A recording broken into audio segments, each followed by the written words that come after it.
ತಾಲೂಕಿನಾದ್ಯಂತ ಮಳೆಯ ಅಬ್ಬರ ತೀವ್ರಗೊಂಡಿದ್ದು, ಇಂದು ಹಾಗೂ ನಾಳೆ ಆರೆಂಜ್ ಅಲರ್ಟ್ ಘೋಷಿಸಲಾಗಿದೆ. ತಾಲೂಕಿನ ಹಲವು ಪ್ರದೇಶಗಳಲ್ಲಿ ಭಾರೀ ಮಳೆ ಸುರಿಯುತ್ತಿದ್ದು, ಜನಜೀವನ ಅಸ್ತವ್ಯಸ್ತವಾಗಿದೆ. ನಿನ್ನೆ ರಾತ್ರಿಯಿಂದಲೇ ತಾಲೂಕಿನ ವಿವಿಧ ಭಾಗಗಳಲ್ಲಿ ಜಿಟಿಜಿಟಿಯಾಗಿ ಮಳೆ ಆರಂಭವಾಗಿದ್ದು, ಇಂದು ಬೆಳಗ್ಗೆಯಿಂದಲೇ ಧಾರಾಕಾರವಾಗಿ ಮಳೆಯಾಗುತ್ತಿದೆ. ಪಟ್ಟಣದ ಪ್ರದೇಶಗಳಲ್ಲಿಯೂ ಭಾರೀ ವರ್ಷಧಾರೆಯಾಗಿದೆ. ಮಲೆನಾಡು ಭಾಗಗಳಲ್ಲಿ ಮಳೆಯ ಪ್ರಮಾಣ ಇನ್ನಷ್ಟು ಹೆಚ್ಚಿದ್ದು, ರಸ್ತೆ ಸಂಪರ್ಕಕ್ಕೂ ಅಡ್ಡಿಯಾಗಿದೆ. ಭಾರೀ ಮಳೆಯಿಂದಾಗಿ ವಾಹನ ಸವಾರರು, ವಿದ್ಯಾರ್ಥಿಗಳು ಹಾಗೂ ಸಾರ್ವಜನಿಕರು ಪರದಾಡುವ ಸ್ಥಿತಿ ಉಂಟಾಗಿದೆ.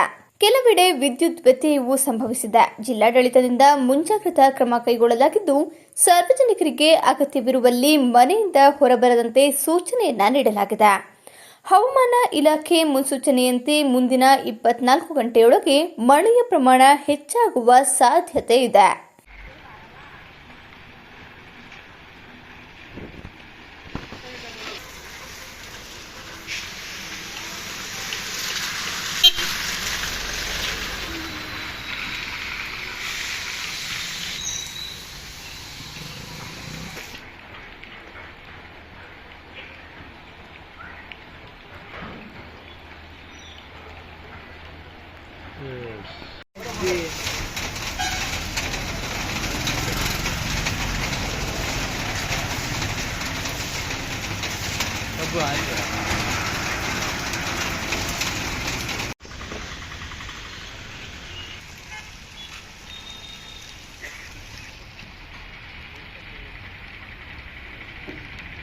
ಸಕಲೇಶಪುರ ತಾಲೂಕಿನಾದ್ಯಂತ ಮಳೆಯ ಅಬ್ಬರ ತೀವ್ರಗೊಂಡಿದ್ದು, ಇಂದು ಹಾಗೂ ನಾಳೆ ಆರೆಂಜ್ ಅಲರ್ಟ್ ಘೋಷಿಸಲಾಗಿದೆ.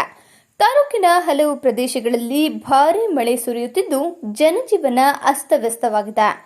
ನಿನ್ನೆ ರಾತ್ರಿಯಿಂದಲೇ ತಾಲೂಕಿನ ವಿವಿಧ ಭಾಗಗಳಲ್ಲಿ ಜಿಟಿಜಿಟಿಯಾಗಿ ಮಳೆ ಆರಂಭವಾಗಿದ್ದು, ಇಂದು ಬೆಳಗ್ಗೆಯಿಂದಲೇ ಧಾರಾಕಾರವಾಗಿ ಮಳೆಯಾಗುತ್ತಿದೆ. ಪಟ್ಟಣದ ಪ್ರದೇಶಗಳಲ್ಲಿಯೂ ಭಾರೀ ವರ್ಷಧಾರೆಯಾಗಿದೆ. ಮಲೆನಾಡು ಭಾಗಗಳಲ್ಲಿ ಮಳೆಯ ಪ್ರಮಾಣ ಇನ್ನಷ್ಟು ಹೆಚ್ಚಿದ್ದು, ರಸ್ತೆ ಸಂಪರ್ಕಕ್ಕೂ ಅಡ್ಡಿಯಾಗಿದೆ. ಭಾರೀ ಮಳೆಯಿಂದಾಗಿ ವಾಹನ ಸವಾರರು, ವಿದ್ಯಾರ್ಥಿಗಳು ಹಾಗೂ ಸಾರ್ವಜನಿಕರು ಪರದಾಡುವ ಸ್ಥಿತಿ ಉಂಟಾಗಿದೆ.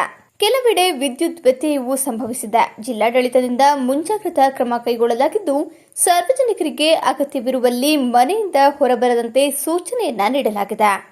ಹವಾಮಾನ ಇಲಾಖೆ ಮುನ್ಸೂಚನೆಯಂತೆ ಮುಂದಿನ 24 ಗಂಟೆಯೊಳಗೆ ಮಳೆಯ ಪ್ರಮಾಣ ಹೆಚ್ಚಾಗುವ ಸಾಧ್ಯತೆ ಇದೆ.